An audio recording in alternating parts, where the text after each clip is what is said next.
Hiya, I'm Lara. I'm a branding and graphic designer based in Berkshire, near to London in the UK. Little bit of background about my tennis journey and history is I used to play it as a junior in the sort of London area, West London area, also known as the County of Middlesex. I sort of played roughly to about county standard, but never actually represented the county.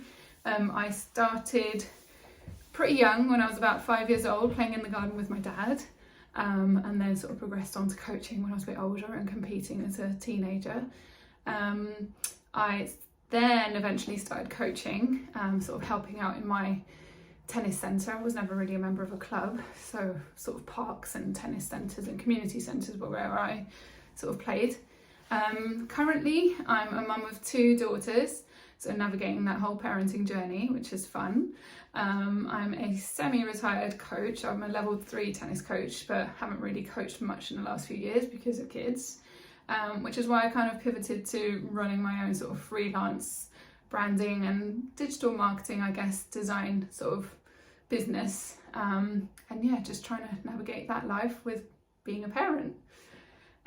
So I guess my love of sport and particularly tennis kind of stemmed from sort of playing in the garden with my dad and having it sort of embedded in our lives from when I was very young. And I think I guess my passion for the sport has just been sort of ignited by my dad's own passion and being able to play and play, you know, at parks and play with friends and things. And I think why I love tennis particularly is that it's felt like it's always been the kind of sport that you can play at any age, at any level. You can kind of dip in and out of it, whether you're playing regularly or not. You can.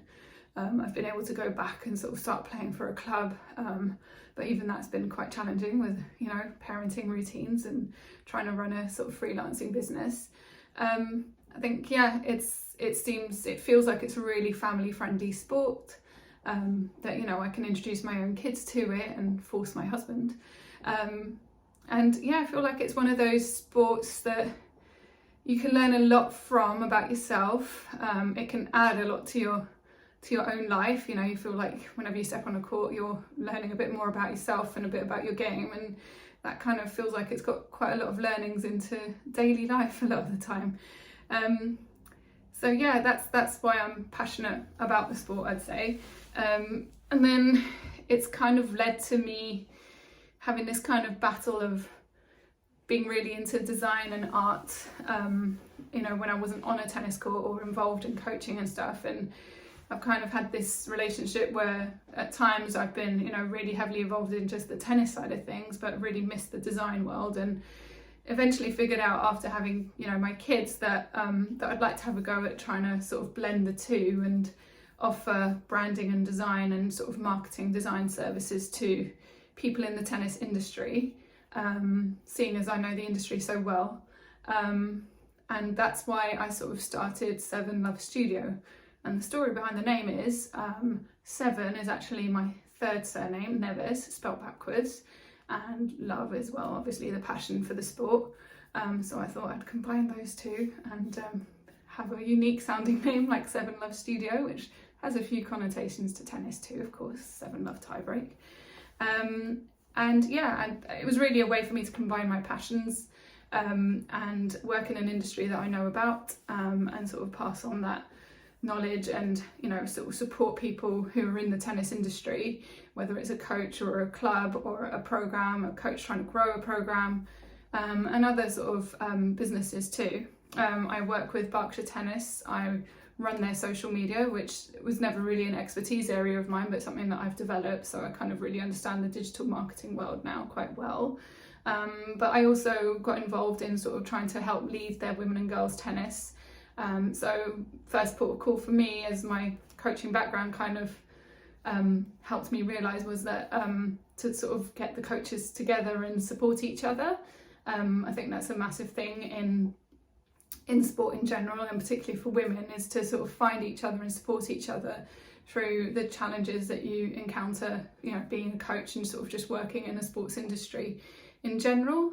I think everybody's got their own story with sort of challenges they've had, whether it's been, you know, like old ideas about, you know, where women should be involved in sport or not, to the point where we're at, you know, currently, where we're seeing a massive growth and explosion in women's sports. And I think it's now, you know, it's not such a stigma to see women involved in the sport anymore. So that's nice, and, you know, hopefully we can keep pushing that, and keep sort of empowering other women to do the same thing. And I think that's something I kind of want to do through my own business, is to empower other women, to empower people who normally aren't involved in the sport to be able to, you know, succeed in the sport, whether that's helping them with their social media presence or, you know, just looking more professional as a brand and marketing and things. So yeah, even though I'm not really involved in so much as the coaching and the playing anymore, I've kind of found my place, I suppose, in something slightly different with the sort of design and the branding and the marketing sort of support I can offer. So yeah, I think tips that I can offer, or any advice I can offer to anybody who's looking to work in the tennis industry as a woman, or to work in any sports industry, I think the first thing is that if you've got a passion for the sport, or for, you know, for tennis in particular, is to follow that. And you know, you don't necessarily have to be a high level coach or a high level player. You know, if you've got that passion, then tailor your skills and your expertise into something that can work for you, whether it's, you know, working in marketing, working in branding and design like myself, or whether it's a physio, or, you know, even refereeing. I know, you know, a few female referees and umpires and things, and yeah, I think by far those are roles that we really need to be more visible in as women. Other things would be to sort of seek support, so find other people who have done similar things to you, or who are doing similar things to you in the sport, and sort of, you know, look up to these people as that you might see as mentors, or as people who are unapproachable, and actually just put yourself out there. And, you know, I think everybody's, you know, happy to help each other in a sort of human way, so it's just making those connections and just looking for that support network.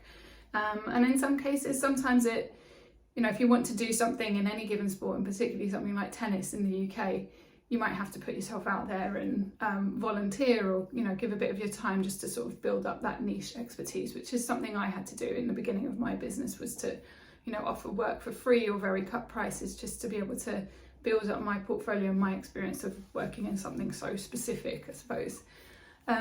So yeah, I think I've waffled on quite a lot there. Sorry about that.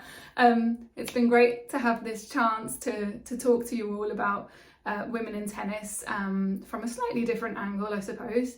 If you've got any questions, please feel free to contact me below. There's some information just below me here, and I'm more than happy to help. Yeah, contact me anytime. Thanks, bye.